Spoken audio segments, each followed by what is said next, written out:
বন্ধুরা স্ক্রিনে যে আর্টিকেলটা রয়েছে সেটা একটু ভালোভাবে দেখুন। Nanjing new virus outbreak worst after Wuhan say Chinese state media. আসলে চীনের একটা অনেক বড় শহর রয়েছে নানজিং নামে। টোটাল পপুলেশন 1 কোটির থেকেও বেশি, আর এটা ভীষণই ইম্পর্টেন্ট শহর চীনের। ঠিক কতটা ইম্পর্টেন্ট?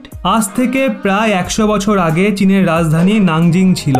আপনি তাহলে বুঝতে পারছেন এটা কতটা ইম্পর্টেন্ট একটা শহর। এখন ওখানে কি হয়েছে? করোনা ভাইরাসের ডেল্টা ভ্যারিয়েন্টের মারাত্মক একটা বিস্ফোরণ হয়েছে। আগে হ্যাঁ, করোনার মারাত্মক একটা ঢেউ এসছে চীনের ভেতরে। আর এই কথাটা না তো আমি বলছি, না তো ভারতীয় মিডিয়া বলছে, আর না তো পশ্চিমী মিডিয়া বলছে। এই কথাটা স্বয়ং বলছে চীনের সরকারি মিডিয়া। আর তারা এই কথাটাও বলেছে উহানের পর এটা চীনের মধ্যে আসা করোনার দ্বিতীয় সবচেয়ে বড় সংকট। আগে হ্যাঁ, আপনারা জানেনই উহান থেকেই করোনার সূত্রপাত হয়েছিল।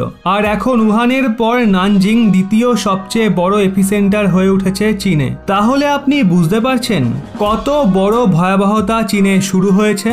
আর এই পরিস্থিতি কতটা ভয়ানক সেটা আপনাদের আরো ক্লিয়ার করে দিচ্ছি। স্ক্রিনে যে ছবিটা দেখছেন সেখানে চীন হাসপাতাল তৈরি করছে করোনার সাথে মোকাবিলা করার জন্য।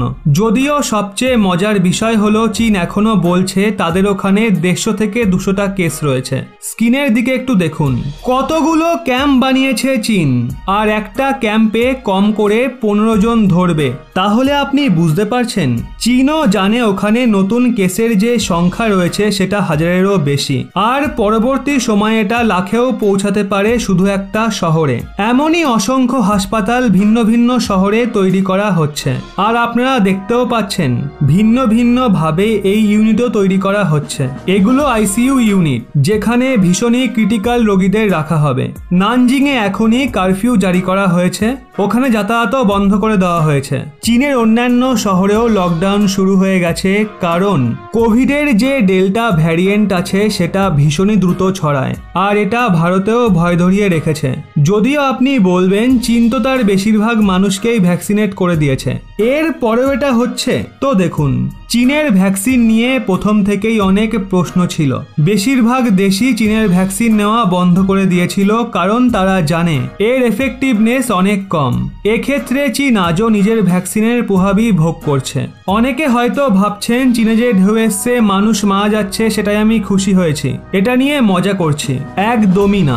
এখানে শুধু এটুকুই বলতে চাইছি, যখন ভারতে করোনার তাণ্ডব চলছিল আজ থেকে কিছুদিন আগে, রোজ হাজার হাজার মানুষের মৃত্যু ছিল, তখন চীন আমাদের নিয়ে মজা করছিল, ভারতকে দেখে হাসছিল।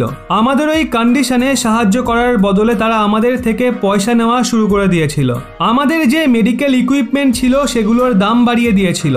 এমন সময়েও চীন লাভের দিকেই তাকাচ্ছিল। কিন্তু আজ হয়তো চীন শিক্ষা পেয়েছে, সময় ভীষণই শক্তিশালী। কেউ জানে না সময় কখন কার ওপর আছড়ে পড়বে। কাল ভারতের সময় ছিল, আর আজ সে চীনকে নিশানা বানিয়েছে। এমন পরিস্থিতিতে যখন এক দেশের অন্য দেশকে সাহায্য করা উচিত, তখন চীনের মতো দেশ মজা করে, শুধু নিজের লাভের দিকে তাকায়।